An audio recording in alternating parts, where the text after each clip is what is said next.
Good evening and welcome to yet another session of UKZN's Virtual Open Week. We are on day 3, guys. My name is Timberlake Shang and I'm honored to be back again with another jam-packed session. Today, we bring you the cream of the crop. We bring you the top tier products of UKZN, the proof that UKZN not only inspires greatness, but it actually produces it. Today, we bring you the alumni of this very prestigious institution. I cannot wait to get to know a bit more about them and for you to actually find out what UKZN has done and how it's inspired their journey. Today, we have none other than Nkosazana Madlamini-Xumisa, who is the Development Manager of SA Cane Growers. We also have Dr. Lungile Mhlongo, aka Dr. Lu, who is the founder and CEO of Numa Aesthetics.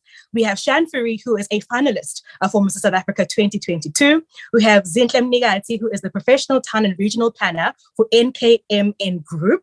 Last but not least, we have Mr. Thabani Joyisa, who is a Senior IT Risk Specialist for Discovery Vitality Group. Good evening, ladies and gentlemen, and welcome. Thank you for being here. Thank you. All right, so let's start with a few introductions. Who are you guys and what do you do? So, Nkosazana, let's start with you. Okay, thank you very much. My name is Nkosazana Madlamini-Xumisa now. I did a BSc in agriculture, majoring with agribusiness from the University of KwaZulu-Natal. I'm currently working for SA Cane Growers as a development manager, representing growers and helping them to maximize their profits and increase their production effectively. Thank you. All right, thank you. Zinhle, over to you.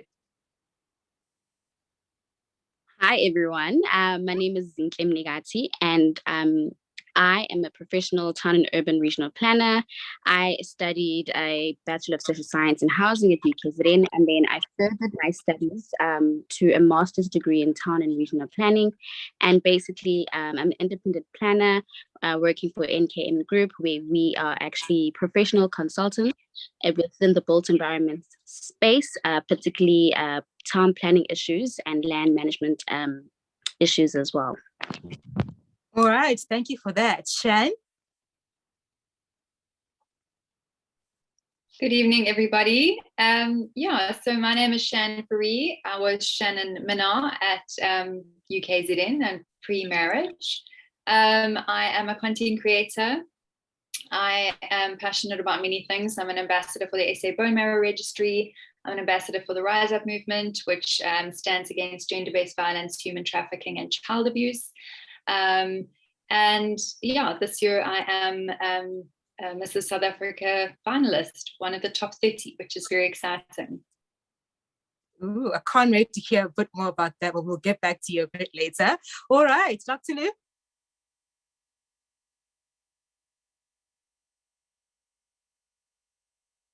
Do we still have Dr. Lu on the line? I think she's on mute. I think you're muted, Dr. Lu. Can you hear me now? Yes, we can, loud and clear. Okay, good evening, everyone. My name is Dr. Lungile Mhlongo. I am a graduate from UKZN. I did my MPCHD undergrad in medical school, UKZN. Currently, I am in medical aesthetics. I'm a founder and CEO of Numa Medical Aesthetics and the newly launched Numa Skin. Nice, thank you for that, Dr. Lu. And last but not least, we usually say, the rose amongst the thorns when there are a lot of men in one field, but this time the game has changed. The wheels have turned. We have, I won't say the thorn, I'll say evil amongst the roses. How's that? Mr. Joyisa, thank you for joining us. Yes. Thanks, Timberlake, and let me greet everyone as well as the panel. My name is Thabani Joyisa, and I'm also a graduate at the University of KwaZulu-Natal. I studied at Westville campus, where I did my Bachelor of Commerce degree, and I majored in Information Systems and Technology and Supply Chain Management, but I've almost always worked in IT, so I just followed my passion in IT. And I'm currently the Senior IT Risk Specialist for Vitality Group within Discovery. So that's my journey, but we'll unpack as we go along. But high level, that's who I am. Thanks. 100%. Thank you so much for that introduction. Now that we all know each other and we're all aware of who we are, what we do, I think the one common thing is that we are all passionate and we've all really done really well for ourselves, right, in this panel. But another common thing is that you're all graduates of UKZN, so that's another tick to add. Thabani, you mentioned passion, right? So, you studied something different, but you're working in a completely different field. How did that happen? Take us through that journey. Okay, maybe just before I graduated. So when I came to UKZN, I wanted to be an economist, and I studied economics until third year. Just before I graduated, I had a change of mind and a change of heart in terms of what I wanted to do. I still love economics, but I felt that my natural or strong talent was in IT. So I went back to second year, and I always did, the IT stream, even though I was doing economics, but I didn't drop IT. So I did IT programming first year and second year. So I decided to switch into IT, information systems and technology. And then I added supply chain management as a second option. And I didn't follow that through, but I just finished off that as my second major. And when I was actually doing my honors at UKZN, I got a call from Standard Bank, and they actually were interested in my services through the exposure that I got from UKZN. They saw me in Morning Live on SABC2, were sent by the Director of Student Services, Dr. Chalufo at the time, to represent the youth of KZN and, ask the premier at the time, Senzo Mchunu, after his 100 days in office, just to ask, questions that are, concerning the youth, because we are part of Enactors and we were a youth organization that was doing community projects. So they saw it fit to send us there. And that's where Standard Bank saw me. They saw me on TV. I didn't even apply for their grad program. And actually it was closed. When they saw me, and they made an exception to, for me to send my profile. They asked for my profile. I sent my profile to them, and the rest is history. So it was through that, exposure that I got. But I've always been flexible and, willing to change things, because even though I studied IT is very broad. So I started off my career as an IT security specialist working in cybersecurity. But what I'm doing now, I'm in IT risk, which is slightly different to cybersecurity, So I've always been very agile and flexible to changing, until I find what I believe, will allow me to excel and perform at my best. So I've always been that. And, UKZN has given me that foundation to obviously try, economics, do supply chain, and ultimately finishing off with IT. And that has been evident in my career.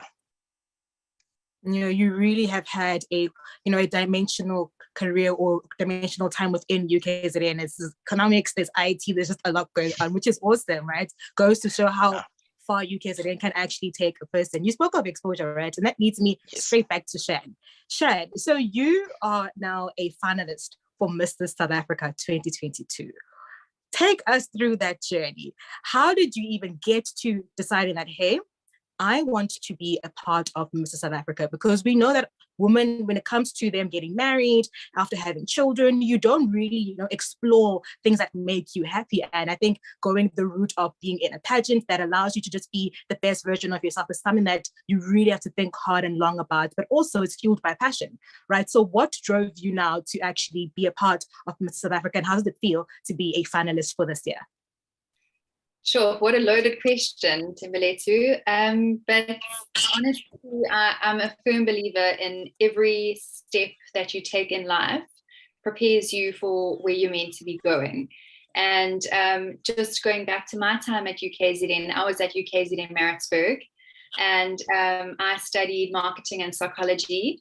And then in my honors year of marketing, I did 6 months in Sweden. And I'd only ever lived at home with my parents. They'd always cooked for me, done all my laundry, done everything. I'd never been alone in the world. And I literally went and I experienced so much diversity, so much culture, so it just opened my mind to a whole new world. And I firmly believe that anyone given the opportunity to do any type of exchange has to grab that with two hands. It is the most phenomenal opportunity. Just growing up in a very traditional home with, very strict parents, my world was very small. And then taking that first step and going out into the world was, I believe, what kind of has been a big part of what prepared me to have the bravery to end up where I am today. Loads of other things, obviously, along the way, coming out of Sweden and going straight into Unilever through their IBMC program. I spent some time there in their customer marketing division.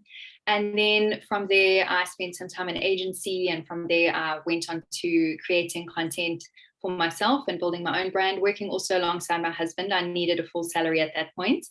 And now I'm full-time content creator. I have been full-time content creator for 2 years now. And then, we've been through so much. KZN has been through so much. And I guess I just decided that after the riots and after the floods and, just going through so much trauma. And then last year I had a hysterectomy because I had a condition called adenomyosis. And before that I had a traumatic experience as well.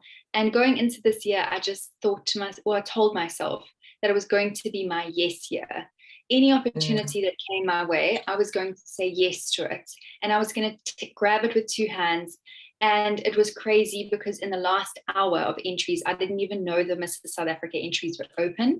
Somebody sent it to me on DM and said, I hope you've applied. And within the last hour, I applied. I sent through my YouTube video and I was like, husband, this is what I've done. And then I was told, I was accepted into the top 100. And it's been an incredible year, meeting wonderful women who we've all grown together and shared together and been vulnerable together. And it's been an experience and a half. Oh, that is so heartwarming to hear. It really has been your yes year, and we hope that yes takes you all the way to the top. But we're very confident in your ability, so you are going to get there. Thank you for sharing that with us. But also, you spoke about, grabbing every opportunity, which leads me now to you, Dr. Lou. Right, so you now have this medical degree, you've studied medicine, but you decide to take a bit of a different journey, right? Take us through that. How did Numa Aesthetics come about? What inspired you to actually go in that journey?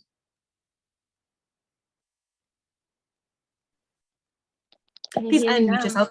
There we go. Okay. Yes. So when it comes to Numa Aesthetics, firstly, it was a personal journey that took me through to Numa Aesthetics, where I was going through a very rough patch in my life around when I think I was 25. And then I started getting adult acne. I've had skin problems before, but I had severe adult acne. And then I tried everything. I bought every cream, I bought every ointment that people said would help, but it wasn't helping. I think I was becoming too impatient as well, where it led to me isolating myself, not going out, because I felt like people would make skin contact before they make eye contact with me. I ended up being depressed, going through some psychological problems as well. So when I was still going through that, and when I had found a solution, I felt like I should extend it to other people, because there are other people that might be going through the same problem as me. Not that it's affecting their skin only, but also affecting the way you feel. If your self-confidence is low and your self-esteem is low, then you're definitely not going to present yourself better, because you're not confident in what you're saying, because you're just worried about what people are saying and what people are actually looking at when you are speaking. So it has been an amazing journey watching my clients transform from walking in with mask all the way up here to walking with big smiles from ear to ear once they've transformed, and seeing them transform in their line of business, in their fields of business. It's been an amazing journey. That is incredible indeed. Confidence really just gives you that boost to want more in that. And I think good skin is a very great place to start. So congratulations on starting such a lovely venture. Thank you. Right? Thank you. Sure, Zinhle. So you're in town planning, right? And that is something that is usually considered to be quite a let's say, a male-dominated, area of work. How have you cemented yourself, and how has UKZN sort of helped you in your journey thus far?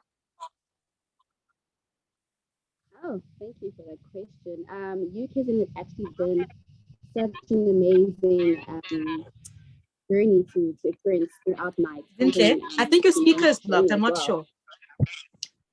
I think your speaker is blocked. Oh, can you hear me now? Perfect. Oh, sorry about that. I was saying that UKZN has really assisted me in, being able to be part of such a male-dominant field, and that has been driven by also putting myself out there.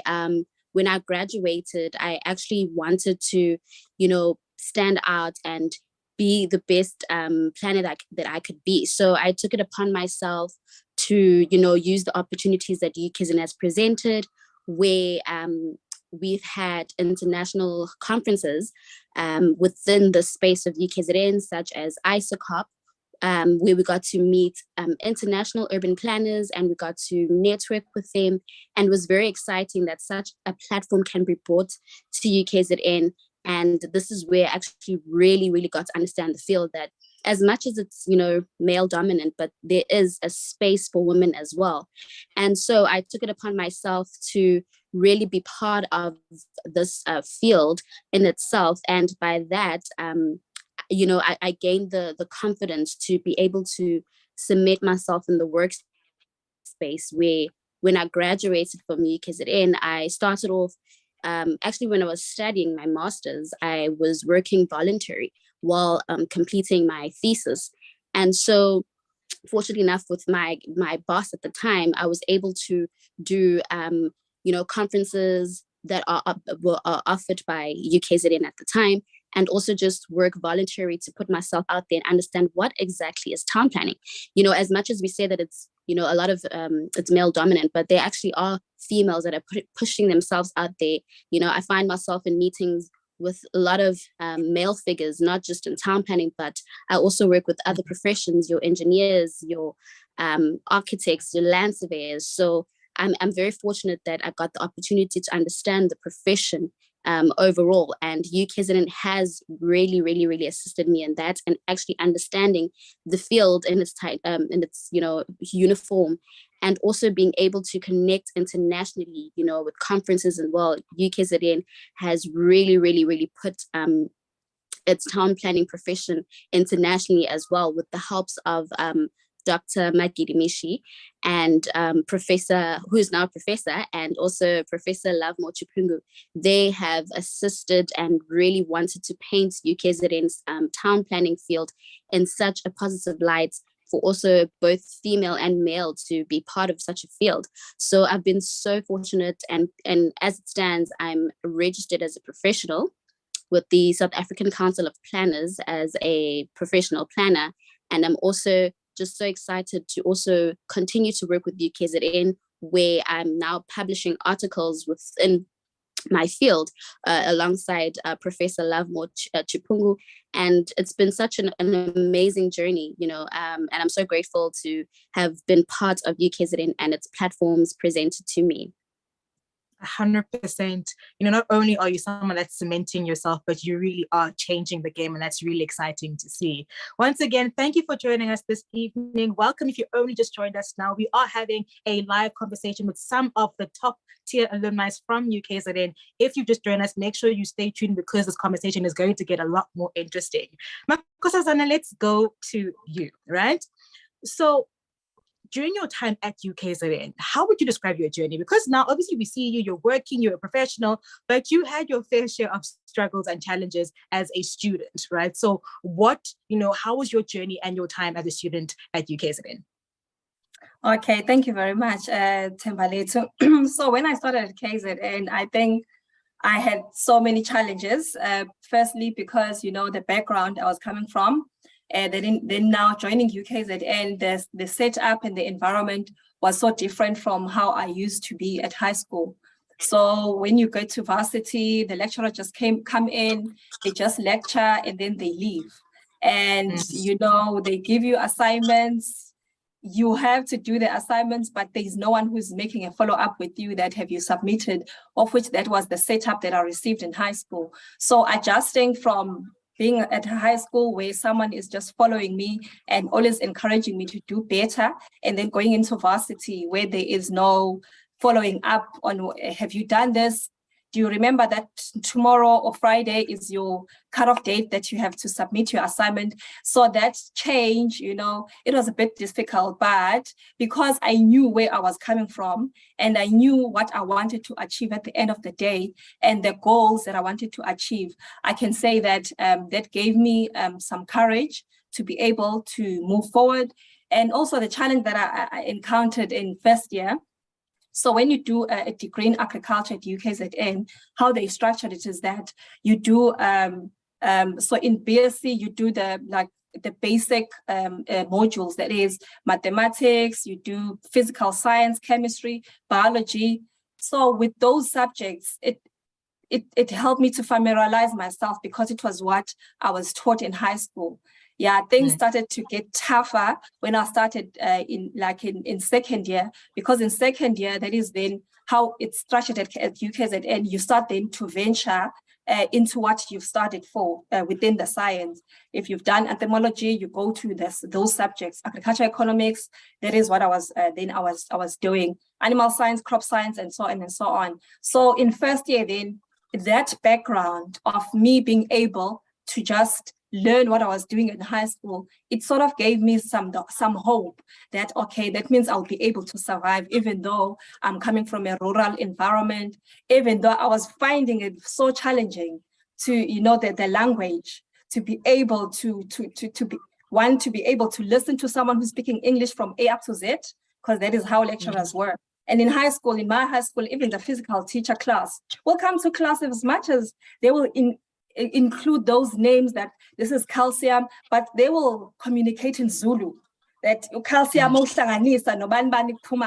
you know. But when you go to varsity, it was just English right through. So transitioning from that level to the one for teaching and being in a formal setup, that was quite challenging. But I can say that UKZN does inspire greatness, because the lecturers they were so open, and it was like they understood where we are coming from. They were always saying that their door is open, we can consult with them, and I did use that opportunity. I remember in second year when we started to do like the agriculture economics and animal science modules, that is to start venturing into what we were doing. From the first lecturers, it was so difficult, you know, to understand. And the first lecturer that I consulted after the first lesson, Dr. Farah, when I went to his office, I think he was also just confused, because the first thing I said to him is that I didn't hear you, what were you saying in class? And he was so frustrated that, like, how can you say you don't know? But he was able to take me through that. Okay, Marco, what is it that you didn't understand? Then, you know, when he was bringing it down into that format, I was then able to communicate with him, because communication was one of the challenge that I encountered when I got to varsity. But I can confidently say now that the confidence that I gained and the interactions that we always had at Agric, because that is where we were based. When you go to Agric, I familiarized myself with the people that we were hanging out with in Agric, and then every day we'll have a practical, like from 2 o'clock, we would do precs. So we get to engage, we get to communicate. So through those interactions and engagements, I sort of like found confidence to be able to see and to see that, okay, now I'm at varsity, now I'm no longer in high school. So it really helped me, because, you know, when I was growing up, I grew up in a very traditional environment with my parents. It was just standard that during school holidays, we're going, to be helping our grandmother and my mother and my parents to harvest, to plant. And I sort of gained love of agriculture through that. Even though then my first choice was to do pharmacy. I always wanted to do pharmacy, but then at the end, after matric, I was accepted at UKZN in Westville to do pharmacy. and in another institution as well. But because of financial problems, I couldn't do pharmacy because I didn't go to get financial aid. But for agribusiness, that is agricultural economics, I managed to get financial aid. So my mom then discussed with me that you understand that there's your brother, there's your sister, and yourself as well. I won't be able to afford to pay for all of you. How about you take this one where you find that, you have a financial aid? But I'm glad. I think I always then see something as an opportunity, because now what I do, I work as an agricultural economist with agricultural economics mixed within the sugar industry, and I'm a development manager responsible for developing and empowering sugarcane growers. And I work with small-scale growers and land reform to help them to maximize their profits and for them to produce effectively, to use whatever they have to maximize whatever the profits that they get. So I enjoy what I do, interacting with growers, being on the field, being at the office, involved in the strategy to help the growers to be empowered and to do better. Thank you. Indeed, it is evident that UKZN has indeed given you the confidence. The confidence is evident, trust me on that one. And it's really inspiring to see how, from humble beginnings, you were able to move into a light that, is showing how much of impact a person can have if they really put in the work. And if you have the right people in place to actually help you get to where you are, like the lecturers you spoke of at UKZN, who have assisted you in your journey today. So thank you for sharing that with us. Speaking of background, right, Dr. Lou, speak to the young woman who is sitting at home and saying, okay, I'm young, I'm Black, I don't come from a good background, but I want to be a doctor. How do I go about doing that? I think it's too much for me. I think many, many times we're always sort of made to shy away from our biggest potential. And a lot of people aren't there to harness that potential for us. But you get people like yourself who are able to say, you know what, regardless of challenges and stereotypes, I will succeed. And here you are, right? You're running your own business, you're a medical doctor. How did you, motivate yourself even to actually get to this position that you're at right now?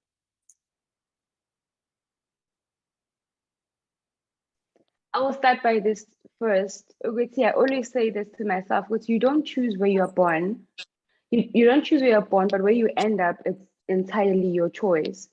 So the fact that you were born in poverty, it has nothing to do with you, but where you end up, it has everything to do with you and the choices that you make. So I've always been using that throughout my career. I have not had a very glamorous background. I come from KwaZulu-Natal. I come from a family of 10, where I was the last one of the 10. My parents were probably so tired. And by the time I was born, they were just doing it by experience. And also my family wasn't a well-off family as well.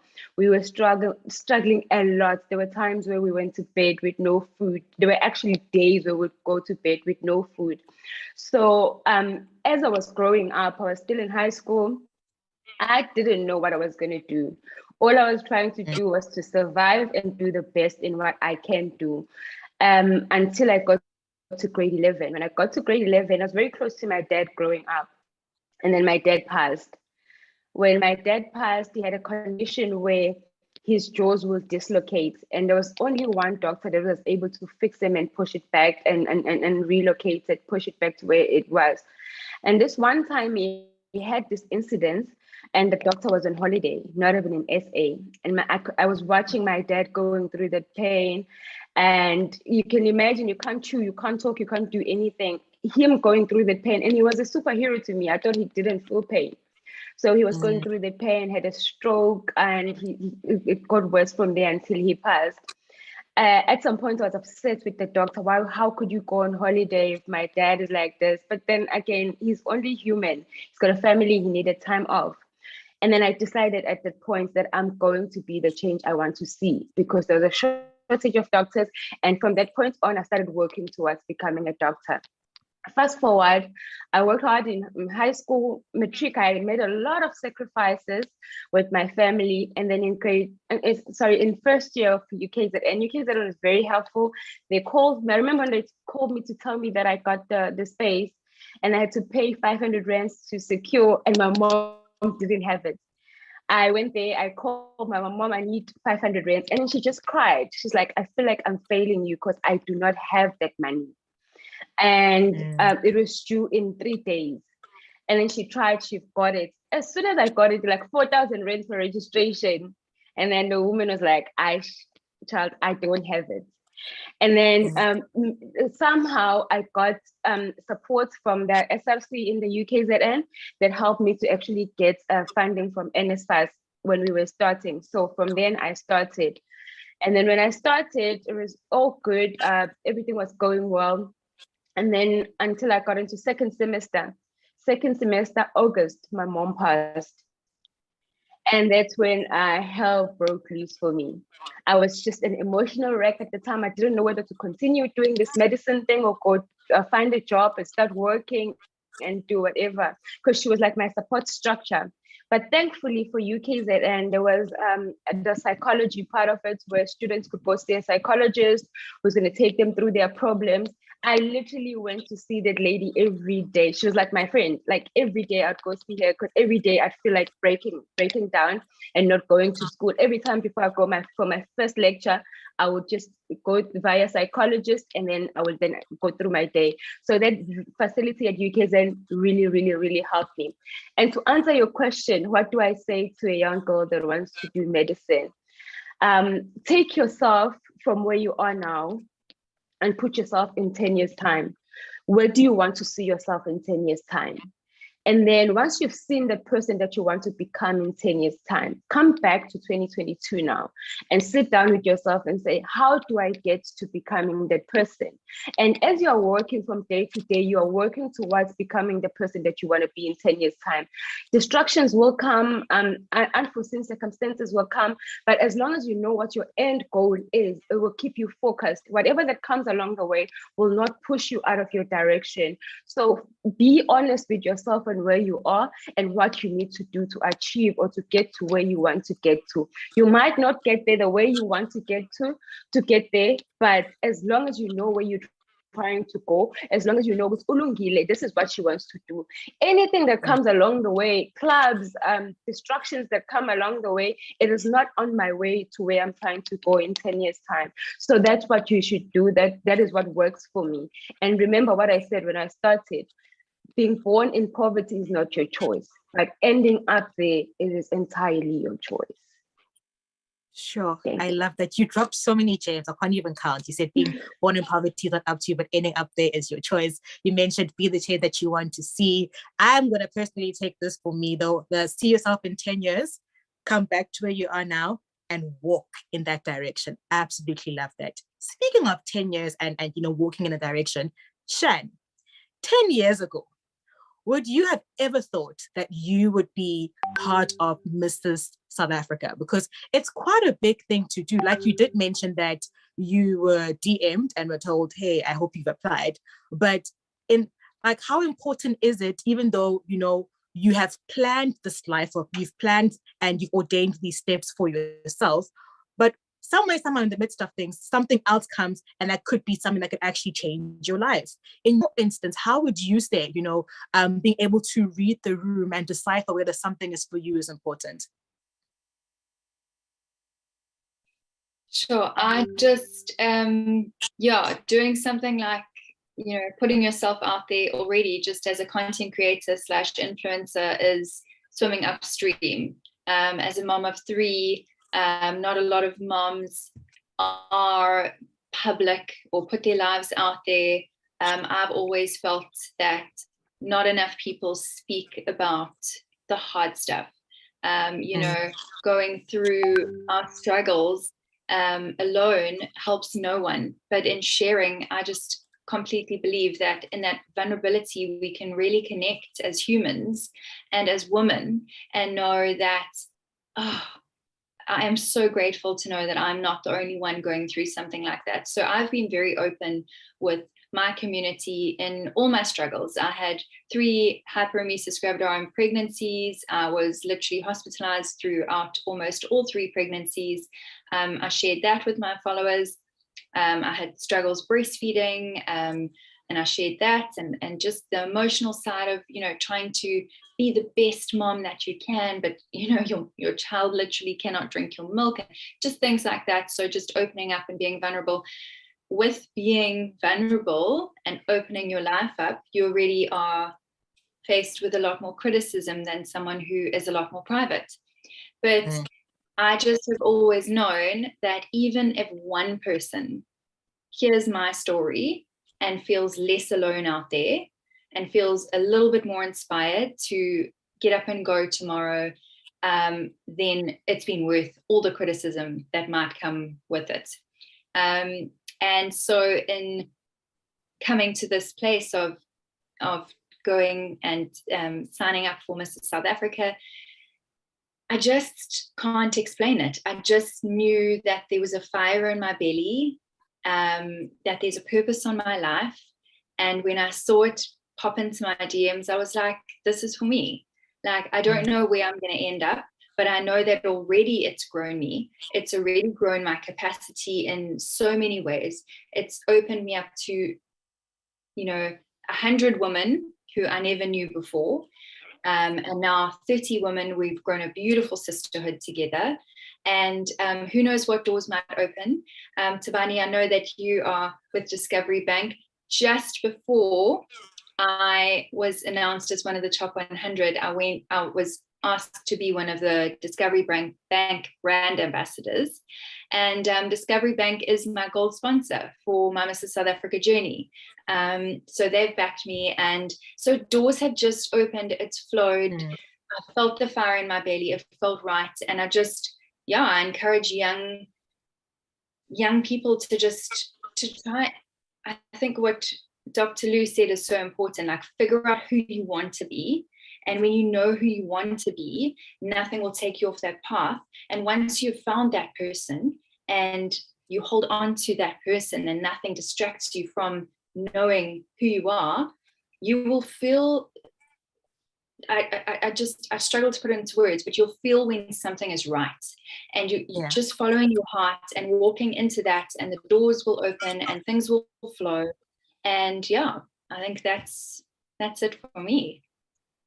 Thank you for that, Shan. You spoke of being true to yourself and just walking that journey, similar to what Dr. Liu had said. And Zintle, I want to come to you actually. So thank you for that. You've had many, many challenges. You've spoken of challenges, spoken of hardships and background and all of that. What are some of your highlights? Before we get to that, you had your hand up. Yes, I was actually, feeding on to what Mrs. South Africa finalist was saying, that you should just, go for it, because at the end of the day, the great thing about UKZN as an institution, it gives you various platforms, platforms such as Enactus, for example, where you're able to gain confidence and, put yourself out there, get and engage with other communities, engage with other varsities as well. So such platforms really, really, really enable one to actually see themselves and how they want to be in the next 10 years, or what they want to do in the next 10 years.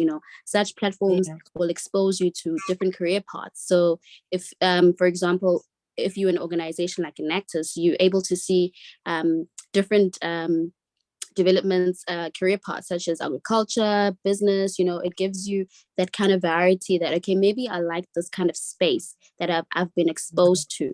Then you have your career shift and so on and so forth. So I was just adding on to the fact that, you should just go for it and, don't look back. I love that. Go for it and don't look back. And based on challenges as well, being in a male dominant field, the challenges is having to always prove yourself, and what I appreciate in my working experience is being given the platform to basically, be outspoken, engage in community matters, being bold as well. So UKZN has allowed me to be bold. And, for that, I appreciate, because I wouldn't be able to, speak so fluently today if it wasn't for the platforms that I was given at UKZN, such as, your Enactus platforms as well. So, such challenges in being a woman as well, you know, they look at you and you're like, you look young. Do you know what you're talking about? You know, you get all these questions posed at you, and that's where you gain the confidence as well to be like, I know what I'm talking about. I know what I'm doing. I've been, you know, guided by the best lecturers, and, you know, just being confident is the best thing that you can overcome all the challenges that you experience within your career space, you know. So that I appreciate a lot, you know, for platforms such as Enactus and other platforms at UKZN that are offered for students as well. So don't be afraid to put yourself out there and engage. Don't just come to an institution and just leave with just a degree. You know, try and cement yourself in organizations that allow you to be bold, to, you know, express yourself in such fields. If you see that, oh, I'm in such a field that is, you know, male dominant. So what can you do as a female? You know, put yourself out there, be the voice for other women as well. Be the voice for that young woman that actually wants to be in the built environment space, you know. So it's just being bold, you know. And it's been a great journey as well.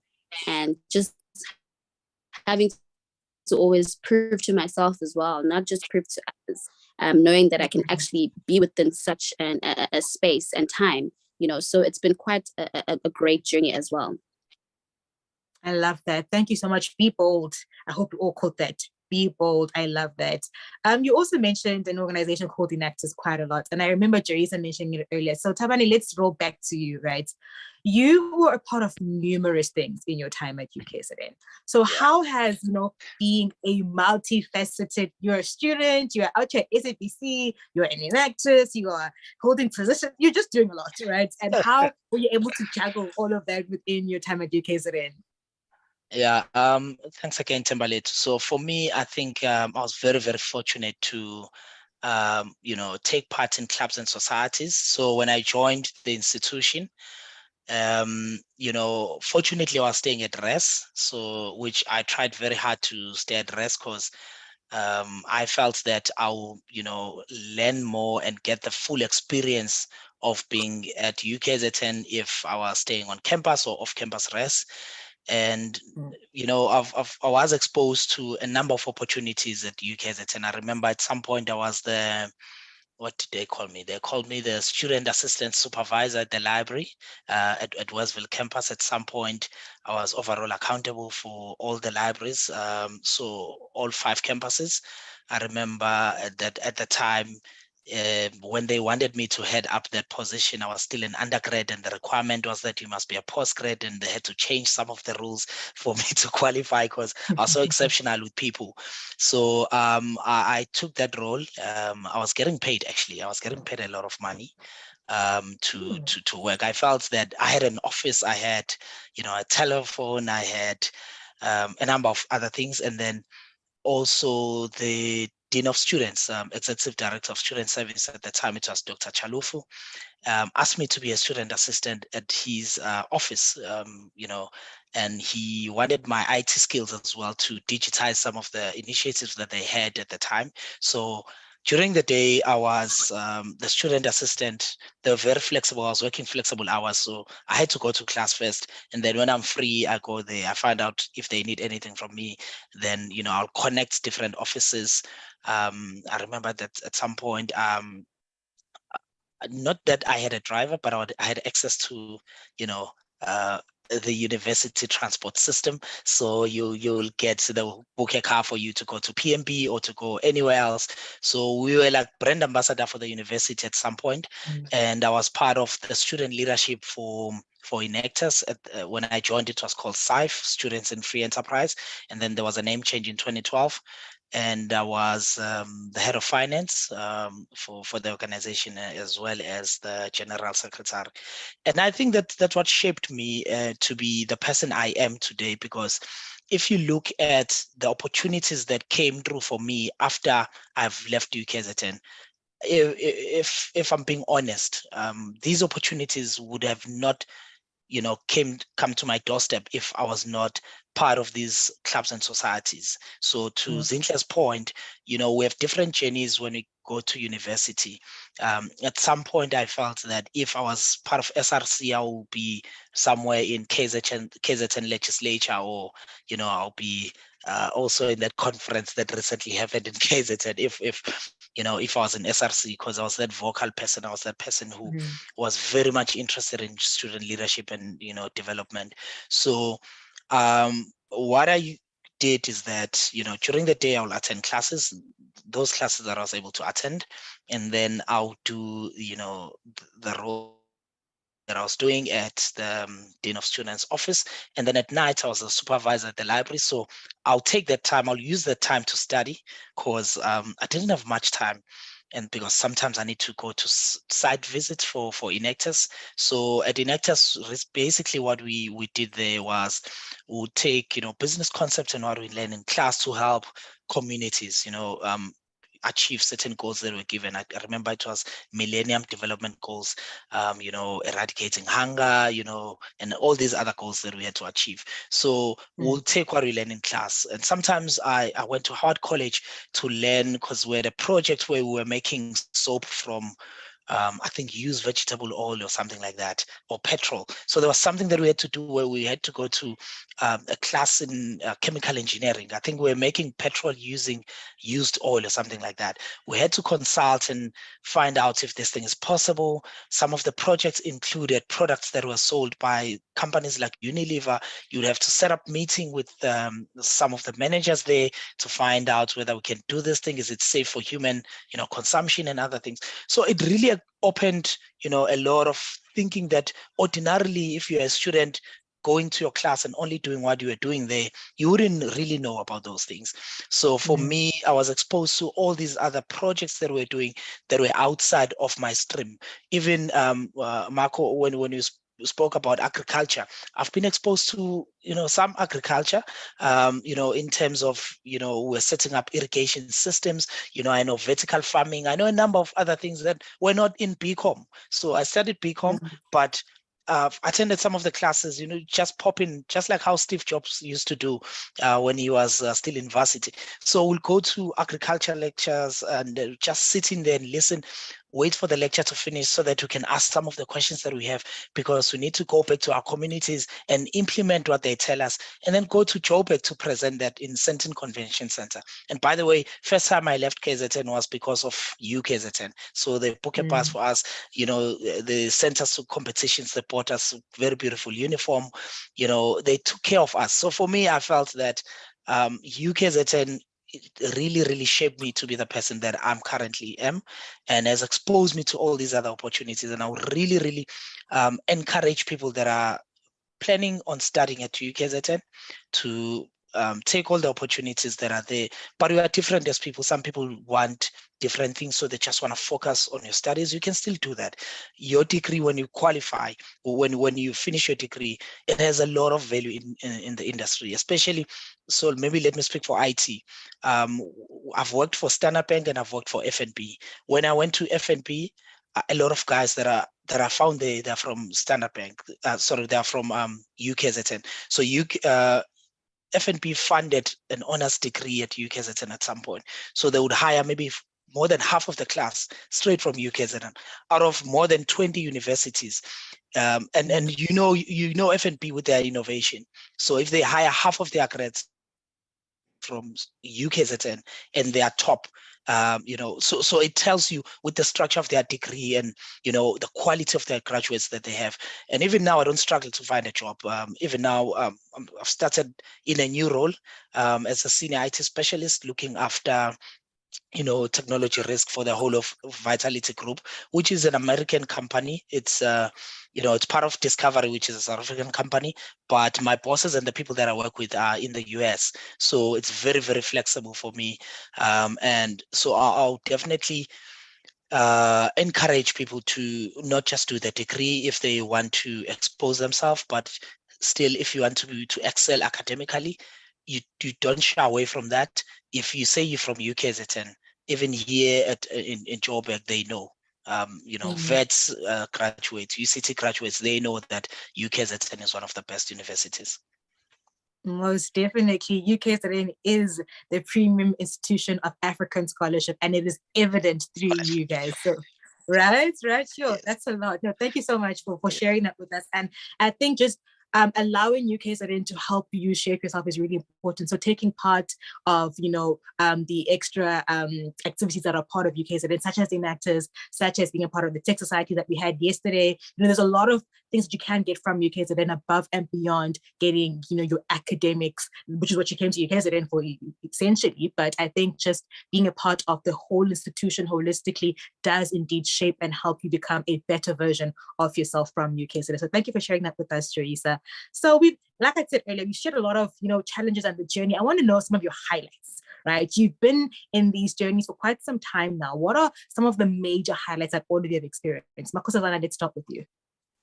Okay, thank you very much. I feel that it will be like I'm copying what everyone has said, but I really, with the highlights, I think in me choosing UKZN to be the institution to shape my career and my future, because now I'm a future agricultural economist, and what I do, I work as an economist.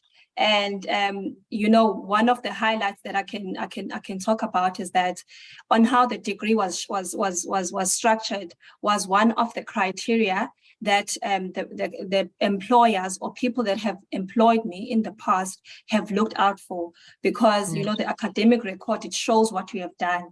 And the comments that I've always received from them is that the modules that I've done, they have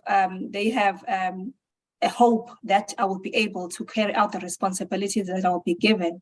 And also, as everyone has mentioned, the platforms that UKZN puts us when we were students has been able to shape me to be the better person that I am. I'm glad that Utabani has mentioned SAIF, because I was afraid that maybe I'm the one who is the oldest here, who's still talking about SAIF, and everyone else is talking about enactors, because I was also involved at SAIF, and that is the first platform I was exposed to be able to present, and it shaped me to be able to present, and also to be good in presenting and gaining confidence, which then helped me during my third year and fourth year in agriculture economics classes, because that is when we were starting to do seminars, present our papers, do research. So how then every platform that I was exposed to within UKZN and how the modules were structured have helped me to be able to gain confidence and be good in what I do, because currently that is what I do. I present, I research, because for growers to be developed, the farmers to be developed, they need someone who will be able to do better research and be able to advise them in their economic production. So I really, in me going through, UKZN, I would promote everyone to be to consider them as, as an institution to help them cement their future, their careers, because it inspires greatness. I believe that I'm very great in what I do, and I believe I'm really good at what I do, and I enjoy what I'm doing. Thank you. I absolutely love it. I am great at what I do. That is the kind of confidence you have by being a part of UKZN, and nothing less than that, please. Dr. Lou, what have some of your highlights been thus far? Okay, can I echo that one? Being from UKZN, having the confidence to know that you are great at what you do is the best. So when it comes to UKZN, quick background, when I matric, I got accepted to a couple of other medical schools, and I had to hide my acceptance letters from my mom because I wanted to go to UKZN. And then UKZN was the last one to reply. Like, I got the response UKZN in January after the results were out and everything. And then when I got there, I did not regret a second with being there, because the environment was so welcoming. And the best part was that we were pushed into the deep end of doing clinical work earlier, sooner than the other universities as well, where we were able to converse with real people, be able to practice medicine on actual real people that have actual real conditions. For me, that opened up a new world altogether. I actually felt in contact with what I wanted to do. I actually felt like I was already a doctor being in medical school because of how the curriculum was set up and the clinical work as well. And also, I felt like when I was in UKZN, I was part of a family of some sort. Because if I can tell you, there were times in medical school I didn't have food. But I was never that hungry because I knew at rest we were all family, we all eating together. So it was a sense of Ubuntu and a sense of a community. I felt like it was a home away from home for me as well. So I'm very grateful that I went to UKZN. And even when I started practicing medicine, because I'd been doing clinical work for so many years, it was easier for me to transition into being an intern because we had been doing this work as students as well. So I'm very grateful for that exposure. For me, that was the actual highlight. And also in UKZN, we're really aspiring greatness. I love it. I feel like this should be an advert for UKZN just to showcase how amazing UKZN is and how it actually, like I said in the beginning, not only inspires greatness, but actually produces it. Shan, what are some of your highlights?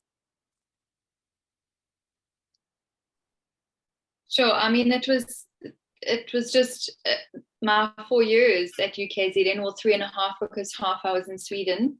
It was a real privilege for me. I had to beg my dad to allow me to go to university, to the point where I said to him, if you're not going to let me, I will go and apply for a student loan myself. He could afford it, but he thought I should just go and start working as a PA or work for him or do something else. It wasn't in his mindset that a girl should go to university. So that was kind of my first challenge with my dad. I was like, no, this is right for me, and this is something that I want to do. And so just being able to go and do that. My parents were at that time living in Belicho, so it meant me moving away from them. I moved into a digs, and it was a highlight the whole time. I mean, I met some of my best friends today are still women I met in that digs, and guys. Just, having that independence away from my parents was really good for me in terms of growth, and opening up my world. And like I said, the Sweden experience, the exchange program was phenomenal. And that was an absolute highlight. I have to go back to Sweden one day. It's on my bucket list. And I think just looking back, just, being so grateful for my lecturers, my professor in my honors year. We still talk, we're still friends. Just those connections are what you make of them. And I think just for anyone listening today, just as everyone on the panel has shared, I kind of feel like I could have done a lot more at varsity, listening to all of you guys. Like, I was there for my lectures and I was there for the social life. But you guys did great things. And I think just, anyone listening, dig in, make the most of it. As with everything that you do in your life, just make connections, meet as many people as you can, share your stories, get vulnerable, ask for help when you need it. I just think you never know what that'll open for you one day. I love it. Dig into it. Just go for it. You never know what is on the other side of the horizon unless you just go for it. I absolutely love that, Shan. Zinhle, what are some of your highlights?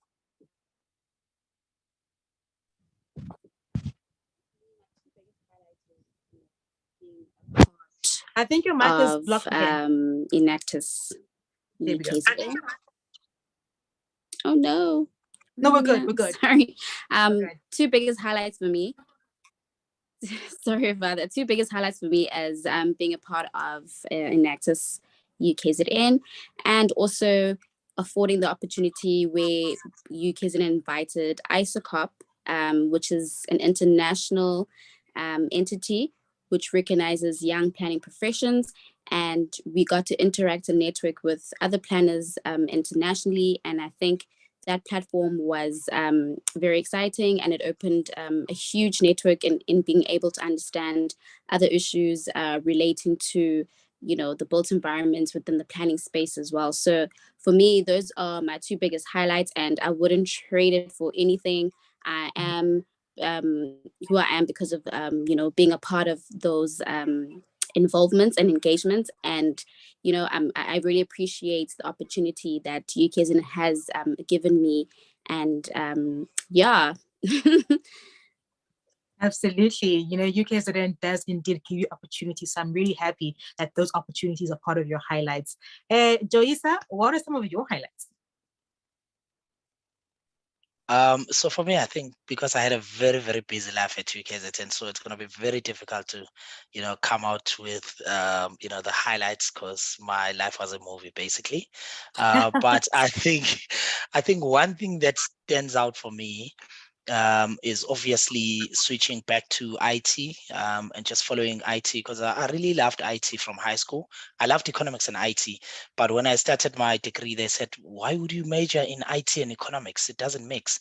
And then I can't remember who gave me that advice, so it mixed my life a bit, and then I got back to IT, which was my first love, and then yeah, so for me, I think it was my highlight will obviously include things like Enactus, and the fact that, you know, basically if I look at it, my life started at UKZN, because almost everything, if looking at the fact that I met my wife at UKZN, so those are some of the highlights. So for me, I think UKZN, you know, is a big part of my life, and you know, a big chapter in my book.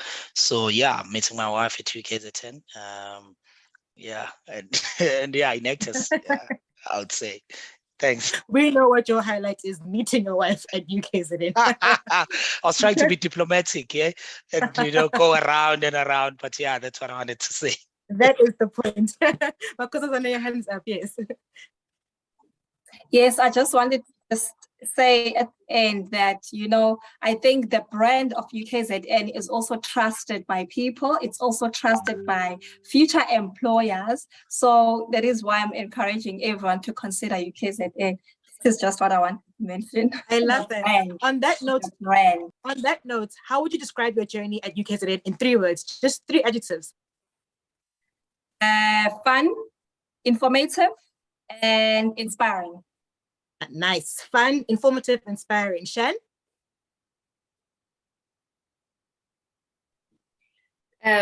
Yeah, fun, challenging, and stretching. Could you repeat the last one? Sorry. Stretching.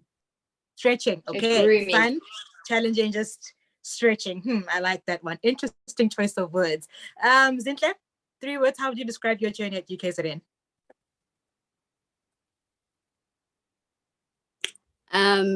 Interesting in terms of its diversity as well, not just in the people that you see, but also in the degrees that they offer, and being able to, you know, just see which and where you fall within. Fun, definitely fun. There was just, you know, I had the best time at the UKZN socially and academically, besides the challenges. And the third one, I'd say, there's just so many words that are running through my mind right now. One. Exciting, yeah. Yeah, interesting, fun, exciting. Fun seems to be a very common denominator here. So if you're watching this, just know you're gonna have fun here, right? Joe, you said 3 words. Yeah, so for me, I think the first one will be obviously challenging, because you need to switch from, you know, your way of doing things from high school or wherever you were. So it's quite challenging. The courses are not easy. So I'm also going to say that the standard is quite high. So it's quite challenging. The other one will obviously be opportunities. There's plenty of opportunities at UKZN. You will see when you get there. I remember there was a point where we met some people got job offers on campus at the Quad.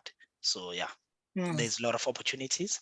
And then the last one would obviously be exciting / fun.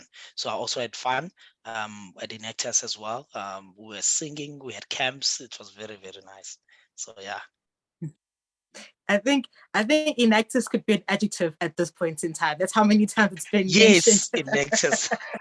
I think most of us here are actually products of Enactus UKZN, and that's really refreshing to see. So mine would be challenging. Enactus. Okay, so challenging. You said fun, opportunities, exciting, and opportunities. Okay, interesting. Dr. Lu?